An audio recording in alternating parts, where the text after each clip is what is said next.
What is going on, guys? Welcome to Gump's Videos. My name is indeed Kyle Gumper, and today I'll be reviewing Star Wars: The Last Jedi.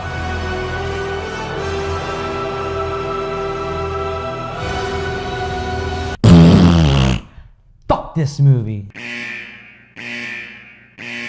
That is my spoiler-free review, guys. So, yeah, I'm gonna go right into spoilers right now. As you can tell, I don't like this movie. What gave that away? Seriously. I'll go over the good first, because it's a short list. Yoda returns. Cool. Some of the characters returned, like from episode 7. Cool. That was a guaranteed. The visuals, fantastic. That's great. And yeah. That literally extends out to how much I really like this movie. I do not like any decisions made on this movie at all. And yeah, let me just say before I get really deep into this, guys, the reason people are not liking this movie is not because it's different. We're not afraid of different. That's why people love Star Wars in the first place. When episode 4 came out, that was different. That's what made people love it. Episode 8 is not being hated for being different. It's not original either. I mean, it takes risks, if you want to call, and it's not challenging whatsoever. The people who are calling this film challenging are fucking morons. No offense. If you're a fan who called this film challenging, I'm sorry. There's nothing challenging about this movie. The only challenging thing that made me go like, wow, that was a plot twist, was Luke Skywalker being a Force ghost on the planet with the salts and shit like that. That was a plot twist, but that pissed me off. Let's talk about mostly everyone's least favorite part, Snoke. And there's some people on the internet right now telling me like, but that was the plot twist. You don't understand because you thought that Snoke was going to be the main one. Fuck you. Seriously, the Snoke was such a great character. The fan theories and the things I've heard about him on the internet, how even Darth Vader and the Emperor were afraid of him. Those two were afraid of this character, and he died like a fucking bitch. Seriously, that was probably my least favorite part of this entire movie. Wasted potential, wasted. And now the torch is being tossed to Kylo Ren.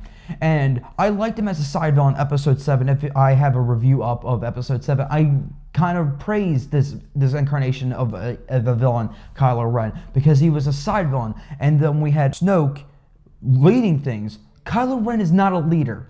He does not deserve to be a leader because he's just a bitchy teen throwing mini tantrums. It was cute at first, but now that he's a leader, it's destroyed. It's ruined. It's just not good. And he's not even fearful. I do not fear him. I do not fear him because someone who just picked up a lightsaber kicked his ass, and it was just disappointing on the villain side. By far. And another thing I want to complain about is Luke Skywalker. I understand when you wait 30 years to re-see your favorite characters, something's going to change. And something dark happened to Luke, so obviously mentally he's going to be different.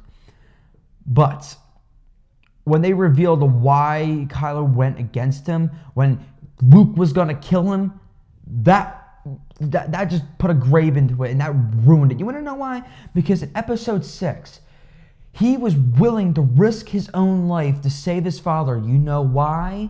Because he sensed a little good in him. This mofo killed younglings, he killed Jedis, he destroyed the entire Republic, and then he's destroyed the rebellion on multiple occasions, but he still had faith in him. This kid, Kylo Ren, when he was a kid,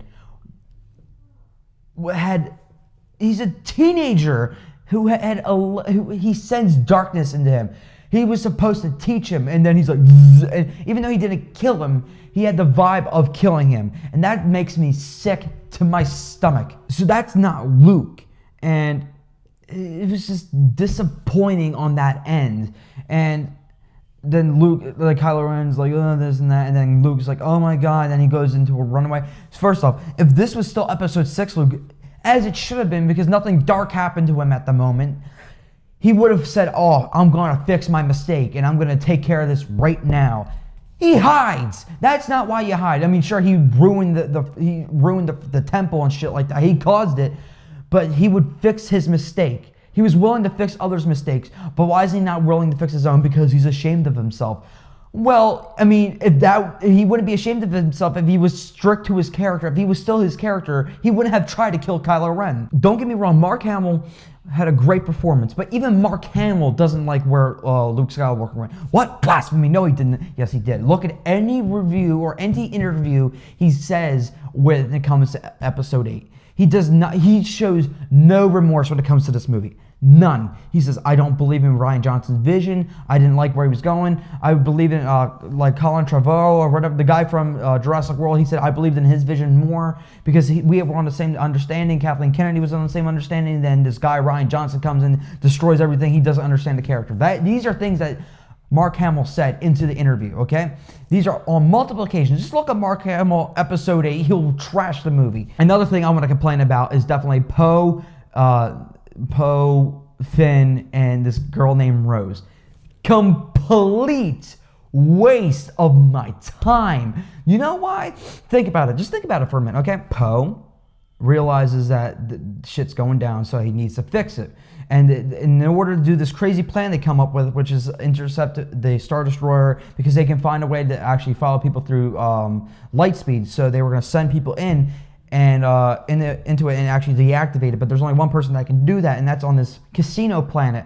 Okay, that's interesting. Give them something to do. That's cool. So Finn and Rose go, and then they have their romantic build-up, if you want to call it that. There's no chemistry between them. So they go to the casino. No one's there. They can't find the guy with the rose on it or whatever the hell it was. So they end up going to jail, and they meet this bandit. The bandit's like, oh, I can do this. And then eventually they're forced to go with the bandit. The bandit does everything they were supposed to, but they still get caught. And then the bandit's like, you know, fuck you guys, I want my money. So he gets the money, and they're back in jail. Now, you want to know what's wrong with that picture? You want to know what's wrong with that picture? The picture is that, so the point is from them in the beginning of the adventure, and their entire subplot can be cut out and nothing would have changed. But the romantic buildup, the romance between those two, complete garbage. And when Rose was like, hey, I'm going to save you, Finn, from actually sacrificing yourself. Don't get me wrong, I would have been upset if Finn died, but I'm like, okay, another character's going to die. Whatever, he's got to do it. I mean, it makes the most sense. Then she comes in with the balls that she has. She's going to come in, crash her ship into his ship, possibly killing him and herself, and destroying the entire rebellion. Makes no fucking sense. She's going to kill herself and him to have a 2% chance of him saving his own life, him getting, like, being saved, and then that the machine would have blasted the door, and the machine did blast the door. So she was willing to save one person. It was so cliche, and she's like, if we're gonna win the right way. I'm like, what the fuck do you mean? It's war. You don't win wars like that. That's not how war happens. You don't say, I'm gonna save the ones I love, that's how we win. No, that's not how it works. And that's not how any other Star Wars movie worked.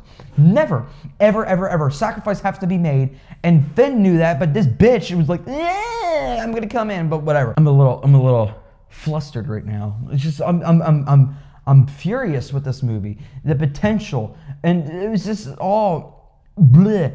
And don't get me started with space Leia. I mean, at first I was like, oh, it makes sense, but then I realized, wait, no, it doesn't. And like, why is she still alive in space? They're like, first off, the compression, like it would destroy your lungs and all that shit. She would freeze at that instantaneously. She wouldn't be able to breathe. And then they keep Leia alive. So the only character in real life that is dead is still alive in this movie. There's like a handful of good guys left. And but why? The stakes and this entire plot felt so small to me. A lot of people were calling, even the people that don't like the movie, were like, it's epic.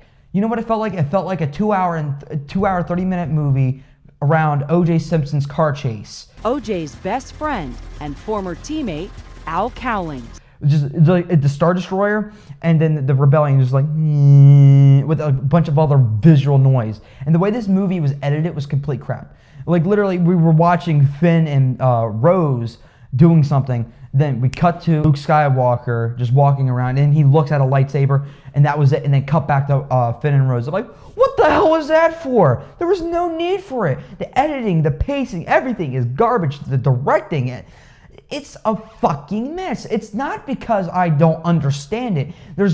I did not like it. And then every person who was excited to see this movie said one thing: Luke Skywalker is going to be badass. And they were all asking, how powerful is he? The only time we see him in action is when he's a Force ghost. That's the power we're going to see. I was like, when I was watching the fight go down, I was like, oh my God, this is fucking badass, because he stopped all those lasers. He was like, oh, I was like, this is so cool. And he's fighting Kylo Ren like it's no problem. And then he was a Force ghost.